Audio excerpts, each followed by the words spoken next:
किसी ने बड़े कमाल की बात कही है कि मैदान में हारा हुआ इंसान फिर से जीत सकता है, लेकिन मन से हारा हुआ इंसान कभी नहीं जीत सकता। मैं रक्षा शर्मा शुरू करती हूँ हमारी आज की एक प्यारी सी कहानी। बात जापान की है, जहाँ के लोगों को मछलियाँ खाने का बड़ा शौक होता है। और जो मछुआरे थे वो अभी तक तट पर से मछलियों को पकड़कर वहाँ के लोगों को बेचते थे, तो उन्हें मछलियाँ काफ़ी ताज़ी लगती थी। लेकिन अब उनके सामने एक बहुत बड़ी प्रॉब्लम आ गई थी कि अब उन्हें तट पर से मछलियाँ नहीं मिल रही थी। इसीलिए उन्हें उस समुद्र के बीचों बीच जाना पड़ता। वहाँ से वे मछलियों को तट पर लाते और तट पर से उन्हें बाजार में बेचने के लिए ले जाते। और इस सारी प्रोसेस में इतना ज़्यादा टाइम लग जाता था कि वो मछलियाँ बासी हो चुकी होती है। और जो वहाँ जापान के जो लोग हैं वो बड़ी आसानी से पहचान जाते थे कि इनमें से फ्रेश फिश कौन सी है और बासी फिश कौन सी है। इसीलिए मछुआरों की मछलियाँ बिक नहीं पाती है। मछुआरों के पास एक आइडिया आता है और वे अपने जहाज में, जब वो समुद्र के बीचों बीच मछलियाँ पकड़ने जाते हैं, तो उस जहाज में वे फ्रीजर लगवा देते हैं और उस फ्रीजर में मछलियों को स्टोर करके तट पर लेकर आते, फिर उन्हें बाजार तक ले जाते और फिर मछलियों को बेचते।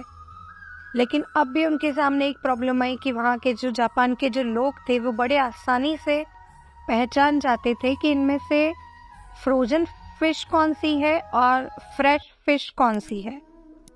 इसी वजह से वापस उनकी मछलियाँ नहीं बिकती।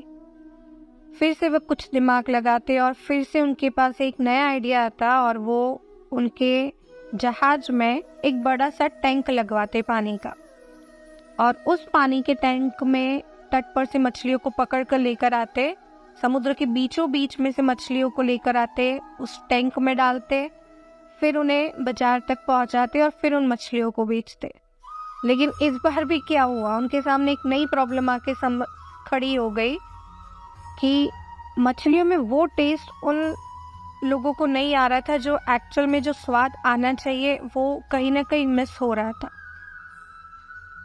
तब उन्होंने देखा कि टैंक में जो मछलियाँ थी, काफ़ी सारी मछलियाँ वो पकड़ कर लाते और टैंक में उन्हें इतनी जगह नहीं मिल पाती तैरने के लिए, जिस वजह से वो सुस्त हो जाती, तैर नहीं पाती और कुछ मर जाती, कुछ बासी हो जाती।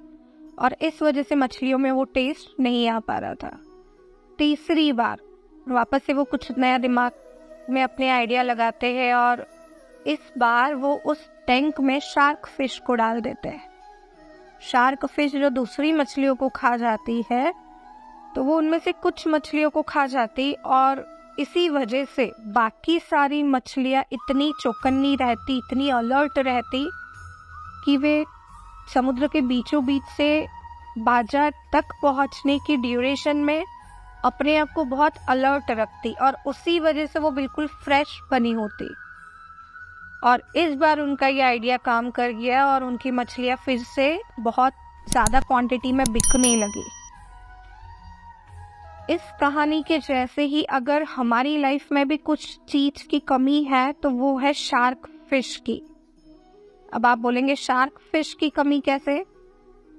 तो शार्क फिश की कमी मतलब यहाँ आपकी लाइफ में shark fish as a challenge काम कर रही है। आपकी लाइफ में भी चैलेंजेस की कमी है।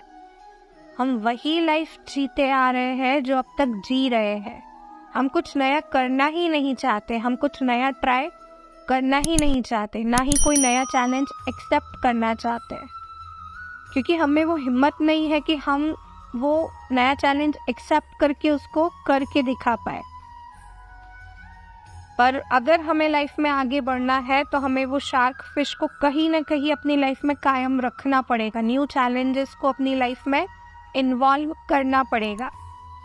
उसी वजह से आप लाइफ में उन न्यू चैलेंज को फेस करके अपनी मंजिल तक अपने सपनों को साकार कर पाएंगे।